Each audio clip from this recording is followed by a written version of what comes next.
Shalom, perkenalkan nama saya Ripka Lestari Lase dari kelas 12 IPA.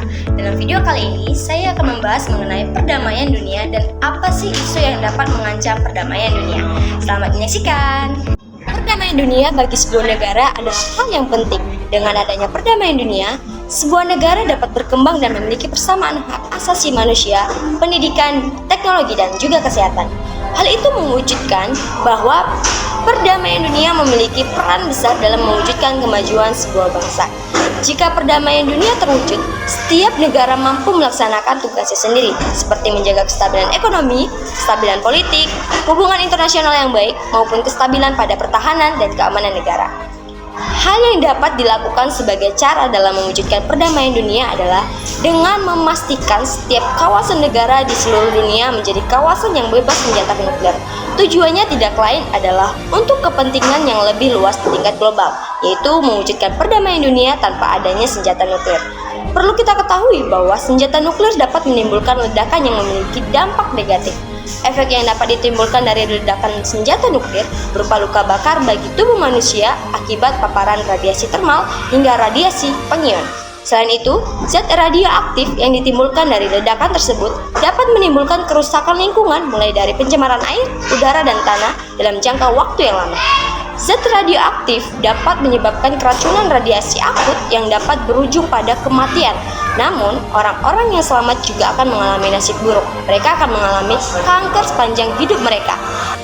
Kita juga dapat mengambil contoh yang pernah terjadi, yaitu di Hiroshima dan Nagasaki pada masa Perang Dunia Kedua. Bom nuklir Hiroshima dan Nagasaki menewaskan sekitar 110.000 hingga 210.000 nyawa. Namun, senjata nuklir modern dapat menyebabkan korban jiwa melebihi dari itu.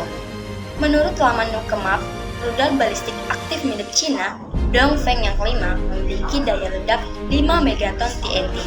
Dan jika diledakkan di kota New York, dapat membunuh sekitar 3.245.840 orang secara langsung. Dari hal ini, kita dapat simpulkan bahwa senjata nuklir dengan segala dampaknya merupakan ancaman nyata bagi kelangsungan hidup manusia.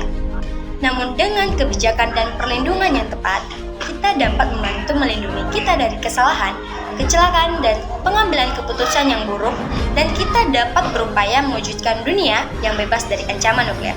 Solusi yang dapat saya berikan dalam mengatasi isu senjata nuklir yang dapat mengancam perdamaian dunia yaitu dengan membangun komunikasi dan kerjasama yang baik antar negara.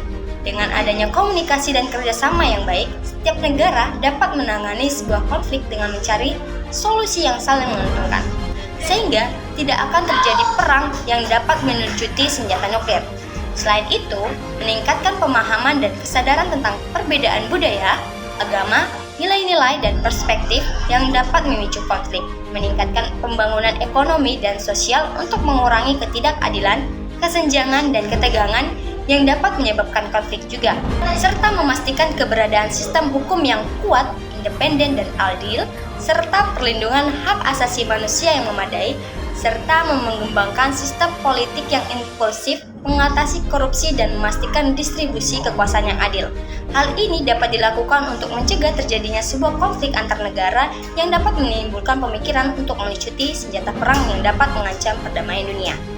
Setiap negara pasti memiliki tujuan untuk perdamaian dunia untuk menjaga kelangsungan hidup dan kemajuan negaranya.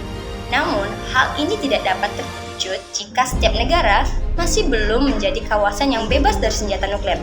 Dengan adanya persatuan dan kesatuan antar negara, perdamaian dunia akan terwujud tanpa adanya senjata yang dapat mengancam kemajuan negara, seperti senjata nuklir. Demikianlah yang dapat saya sampaikan. Semoga pembahasan yang sudah saya bagikan dapat menambah wawasan bagi kita semua. Terima kasih.